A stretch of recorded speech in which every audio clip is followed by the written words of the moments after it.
My full name is Ella Habiba Shohat. I was born in Israel to Iraqi parents from Baghdad.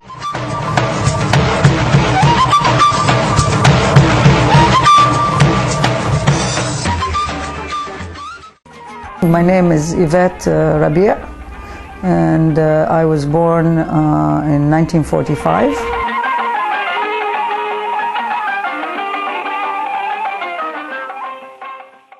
My full name is Giladi Naeem.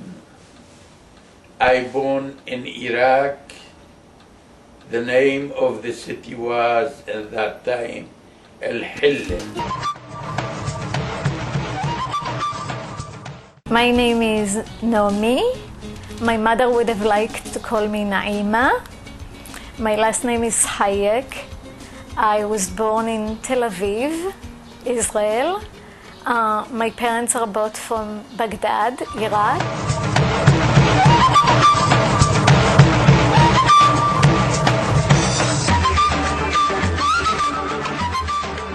My name is Oded Halahmy. I born in Baghdad in Iraq in 1938.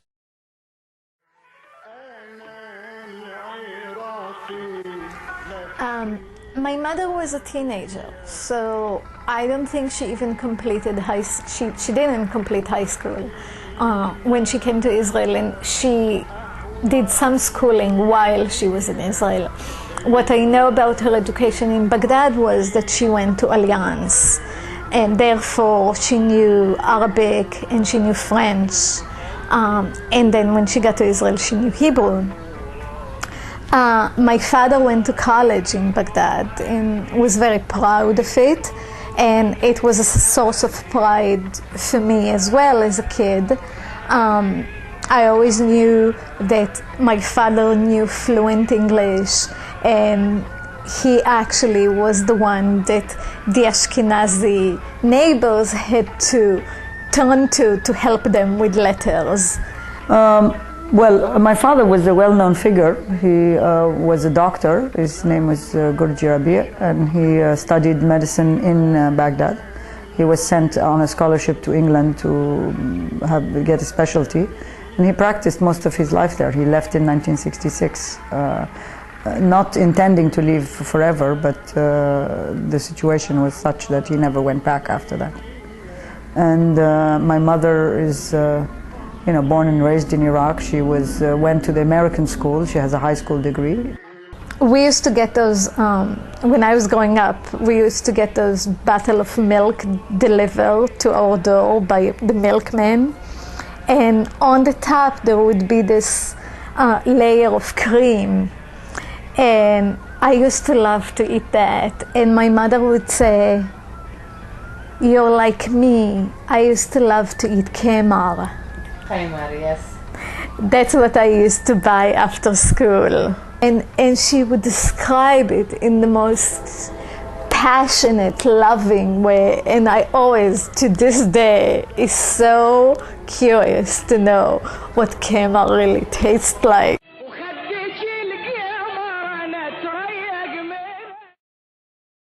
In Iraq, I went to public school till about the age of 13. We left Iraq in 1951 with my father, mother, brothers and sisters, and over 300 close relatives to Israel. Well, it was very sad for me leaving everything behind, and we've been told we can take only one suitcase and going to Israel. غنوا على البيضة واللابسة الوردي والما يغنوا لها غنيت أنا بوحدي.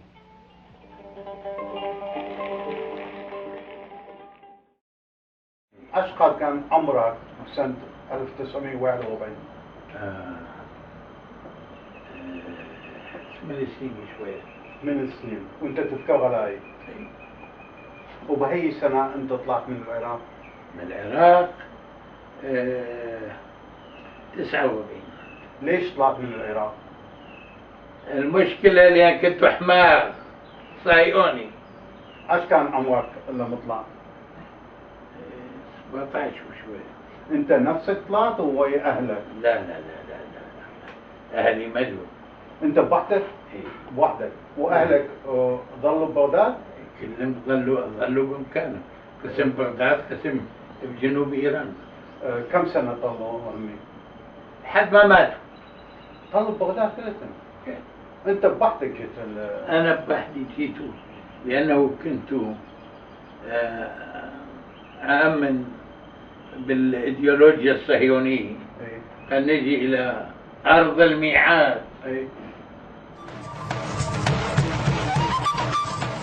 When we came to Israel, we've been told this is going to be land of milk and honey, and we all been put in transition camp, and it was very sad to see my father and my mother, you know, because we are a big family, and they gave us 2 tents, one for the men, one for the women, and I remember it was winter, and it was very difficult, and we did not have, like in Iraq, hot water or running water to compare to the beautiful Iraq that I remember it back in my childhood.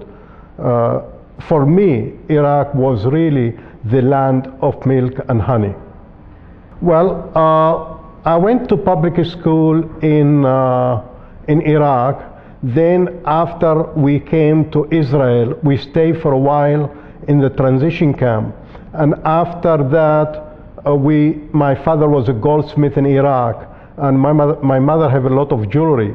We sold most of the jewelry, and we bought a house in Jaffa, which we love very much.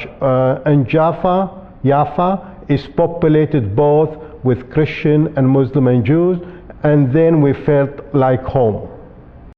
I would say it took us a year to stay about in the transition camp, and then we all the family get together, we work, we sold whatever we brought with us, and we bought the house.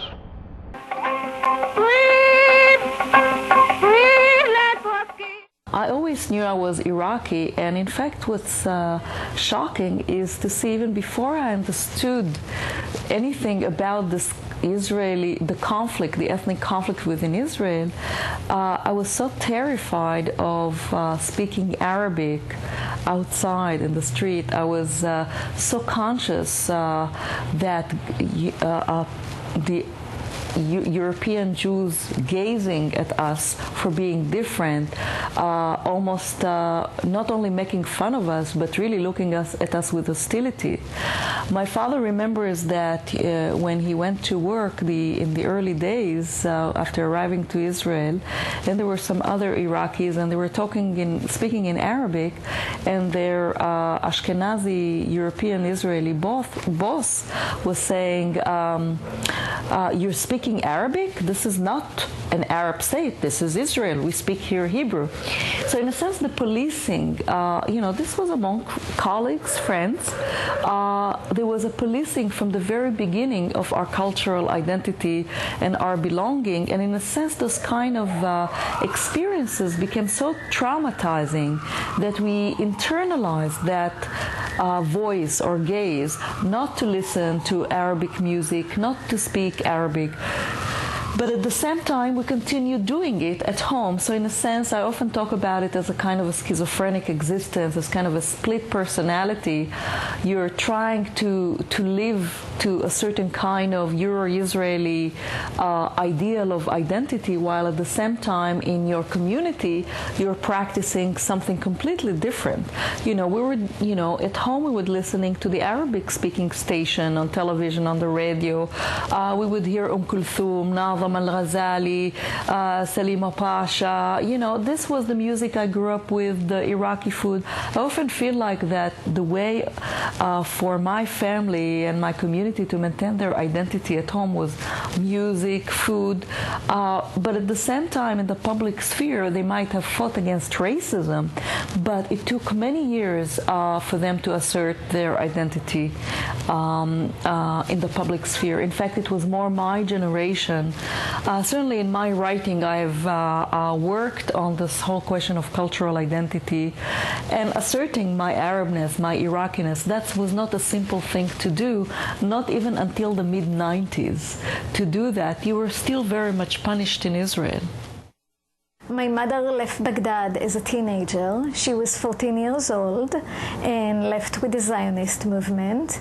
My father left with his family in 1950 and came to Israel and settled with his family in a transit camp.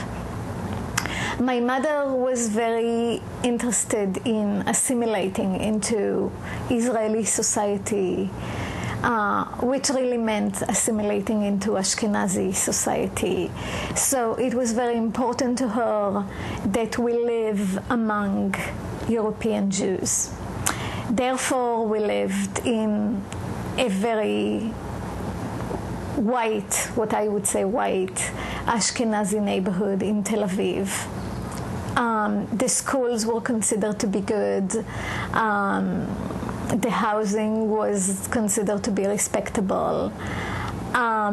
What had happened to me growing up in that neighborhood was that I felt very alienated and very disconnected from my own roots, and it was really living some kind of a schizophrenic life where I would come home and my parents conversed mainly in Arabic, but also in Hebrew, some kind of a mixture. But I came from playing or being around European children and European teachers, and the gap was very pronounced. The only time that I felt good as a child, when I felt comfortable and accepted, was when I used to go and visit my grandparents, who lived in a suburb of Tel Aviv, in Holon. There, it was comfortable. They played Arabic music, they ate their Iraqi food, my grandmother would cook, they would converse in Arabic, and they never questioned if I was smart or not. They accepted me for who I was, and that was my saving grace, really.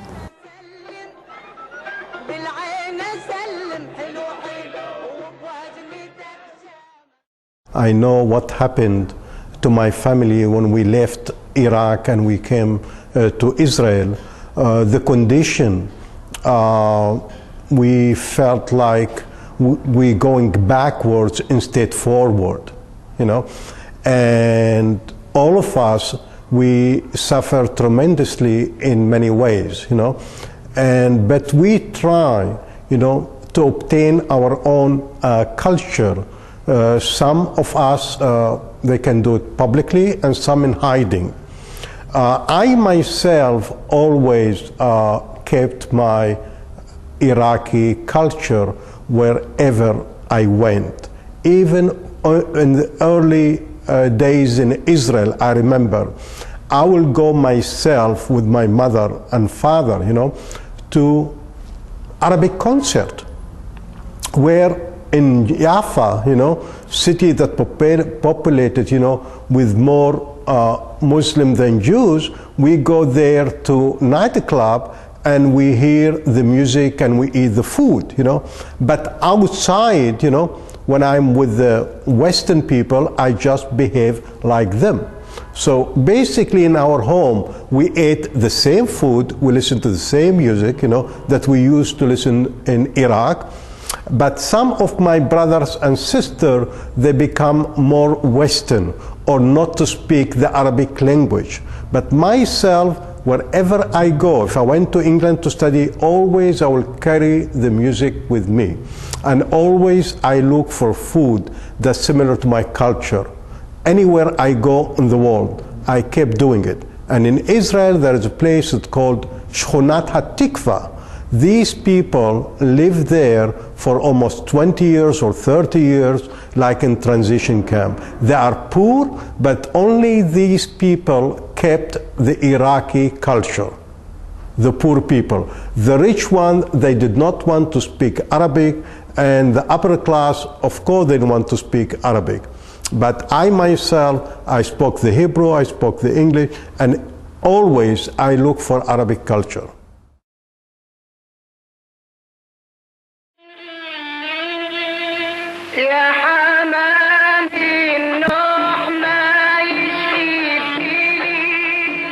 بعد أن سقط عدد كبير من اليهود في بغداد، ولكن لم يتحركوا نحو المطارات، فبدأت الحركة الصهيونية بوضع عبوات ناسفة بجانب أو بقرب محلات يهودية، وآخرها كانت الكنيس مسعودة شنطوب، حيث رموا قنبلة يدوية، وكانت القنبلة من نوع القنابل اللي كدسوها في الكنائس، الحركة الصهيونية كدستها، وكانت من نفس النوع. بعدين كان نوع من المواد المتفجرة موجود بس عندهم، لأنه العراق ما كان عنده هذاك الوقت من هالنوع هذا، جابوه من إسرائيل واستعملوه الأعضاء الصهاينة في بغداد. يا جماعة والنبي I do call on my Arab friends as much as I called here on my Ashkenazi Jewish friends to take this issue very seriously. And so when we have discussion about racism toward Middle Easterners here, or when we have a celebration of the history of the Arab world, or when we have discussion of diasporic identities here in North America, let's not forget to be inclusive about this issue. Especially, and I definitely think about the whole question of the Israeli-Arab conflict. I think it sometimes saddens me to see that some Arabs prefer to speak to European Israelis. Sometimes I don't know if it is another way of internalized colonialism, where the European Jew somehow is seen to be representing not only more power but also the educated. Sometimes I find it is very ironic, just as among some Arab Jews I find internalized colonialism and racism toward Arabs and the sucking up to European Jews. I sometimes ironically find it among Arabs and among Palestinians. And especially ironically in the elite. We have to try to all transcend this kind of mechanisms in which or the kind of entrapment in which we're caught, where we end up believing the stereotypes and in a weird way contributing to our own self-hatred. And we have to put that on the table. And yes, ask why is it when there are discussion of the Israeli-Palestinian conflict, when we consider liberal or leftist voices, that somehow they tend to have white faces. Why there is such a problem, or there is such a kind of non-movement in the realm of Arab Jews and Arabs in general. And I think the most important thing is that we basically are not embraced by the Arab people, neither by our own countries nor by the Arabs in general. You know, of course, we are recognized as very familiar people when we interact in terms of how we speak, what we do, how we receive, you know, everything. But when it comes to really political issues and religious issues, these things continue to basically follow the official lines. They never go beyond that, you know. And as a result, I think there aren't many Arab Jews who even embrace their identity, let alone put themselves out in any way to speak for the Arab cause, for the Palestinian cause, or even in this day and age in America for the understanding of who is in the Middle East, what is Islam. After all, we do have an Islamic Jewish heritage, not a Christian Jewish heritage, you know. And many of us, you know, are very attracted to the Islamic culture, and certainly to the Quranic recitals, for example, is the backbone of anyone who likes Arabic music as such, you know. So I think that doesn't happen, and I also find that most people really have very stilted idea of how to deal with the problems of the Middle East. I know it's very stressful, and it's very hard to argue with people who are outside of the regions, but it's equally hard to argue with people inside the region. For example, it's never questioned, ever, why do the various Arab governments treat their minorities, and let alone their Jewish minorities, but all their minorities, in such a you know, terrible way. No one seems to even question that, you know. And then when you ask why, or you want to open the subject to have a better dialogue, people basically answer you in the official line, you know. And as such, I'm not interested in the official line, because my whole understanding is from my own personal life and my own personal relations. And I know the official line is not right, is not correct. I also know that it is not only one side that's not correct, that's everybody is adding to the problem, you know. If my issue with Israel is only one, which is I feel that as an Iraqi with the Jewish faith, I have never authorized Israel to speak for me. I never vote there, I never solicited them to go there, I have never paid taxes there, or whatever it is that makes you a national. And therefore, I think, to me, it is quite unbelievable that no one contests the issue that an elected government of another country with a similar religion to mine takes it upon itself to speak for me.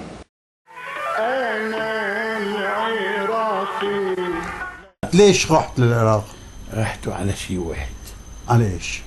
دغيد عين المحلات اللي كبرتوا بيها، ايه ماتوا بيها ودرجتوا بيها. ايه وذكرتها. وبعدين شربتوا كاسين ماي صافي من شط الحلة، ايه وكاسين ماي صافي من دجلة، وكاسين ماي صافي من شط العرب، حتى يظل أثر العراق يعني.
Next on The Other Arabs.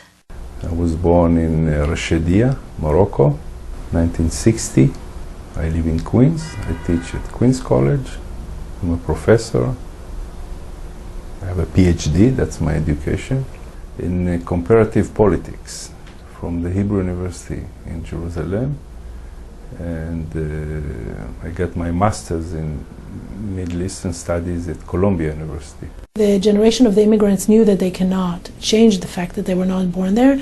They could not erase their accents and so on. And we try to erase whatever we can that we got from them, because we all spoke Hebrew with Arab accent, and it's never considered intelligent.